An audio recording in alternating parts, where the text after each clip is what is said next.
그 종목이 이제 롯데정보통신이다라고 좀 생각을 하시면 좋을 것 같은데 그러니까 올해 이제 어떤 얘기가 나왔었냐면 프리미엄 VR 콘텐츠 제작사 비전 VR을 뭐 인수를 했다라고 7월달에 뉴스가 나왔습니다.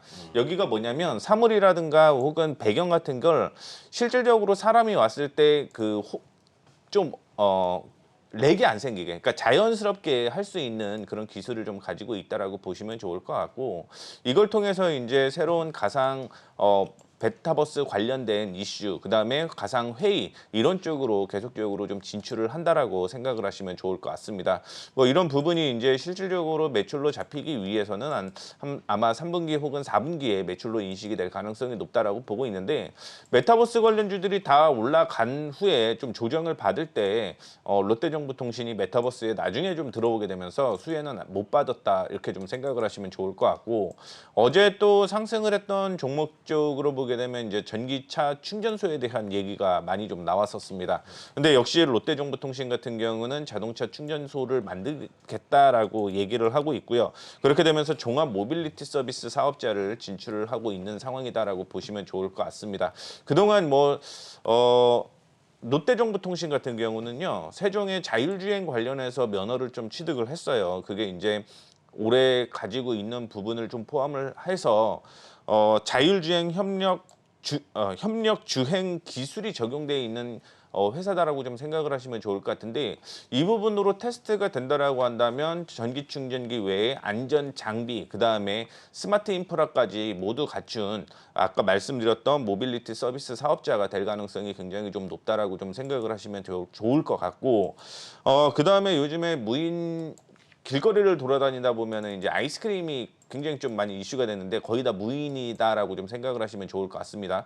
그런데 이제 롯데가 갖고 있는 편의점이 세븐일레븐이잖아요. 이 세븐일레븐의 무인 편의점을 지금 도입을 하게 되면서 롯데만이 갖고 있는 모든 기술을 접목을 하고 있는 편의점을 지금 가지고 있다라고 좀 생각을 하시면 좋을 것 같습니다. 여기에서는 뭐 이제 자동적으로 물건을 얼마나 갖고 있는지 혹은 어느 재고가 부족한지를 자동적으로 나타내주는 이런 센서가 좀 적용이 되고 있다라고 좀 생각을 하시면 좋을 것 같고요. 예전에 아마존 같은 경우도 이슈가 뭐가 됐었냐면 물건을 사고 그냥 나가게 되면 자동으로 결제되는 그런 시스템이 있잖아요. 그래서 이런 부분도 역시 적용을 하고 있다라고 생각을 하시면 좋을 것 같습니다. 만약에 이 편의점이 어느 정도 적용이 된다라고 한다면 모든 편의점 쪽으로 좀 바뀔 가능성이 있기 때문에 이에 대한 수혜도 역시 있을 가능성이 있다라고 보시면 좋을 것 같아요. 롯데정보통신 같은 경우는 이제 전체 지분을 보게 되면 70% 정도가 묶여 있어요. 그러니까 최대 주주와 주요 주주가 좀 갖고 있다라고 보시면 좋을 것 같습니다. 그러면 일단은 30%밖에 되지 않는다라고 좀 생각을 하시면 좋을 것 같아요. 그런 만큼 방향이 빠르게 좀 상승하게 여건만 마련이 된다라고 한다면 뭐 급등의 가능성도 충분히 존재를 한다라고 좀 생각을 하시면 좋을 것 같고, 앞서 얘기한 것처럼 이게 매수 자리가 아니다라고 좀 얘기를 하셨는데 그거는 이제 차트를 통해서 좀 얘기를 해드리도록 하겠습니다. 사실 개인 투자자들이 어려운 매매를 하는 것보다는 좀 쉬운 매매를 좀 했으면 좋겠어요. 그게 일명 박스권 매매라고 좀 생각을 하시면 좋을 것 같은데, 롯데정보통신 같은 경우는 36,500원부터 시작을 해서 43,000원대까지 박스권이 이어지고 있습니다. 그렇다고 한다면 만약에 여기를 뚫고 이탈을 하게 되면은 사실은 요거 같은 경우는 박스권을 이탈을 하는 거잖아요. 그렇지 않고 3분기 실적과 4분기 실적도 괜찮습니다. 나쁘지가 않아요. 그런 만큼 2분기보다 더 뛰어나는 모습을 저는 영업이익 쪽으로 좀 보게 됐었는데, 그렇다라고 한다면 당연히 박스권은 상단으로 올라갈 가능성이 있고, 그러면 42,000원에서 43,000원대까지는 올라갈 가능성이 충분히 있거든요.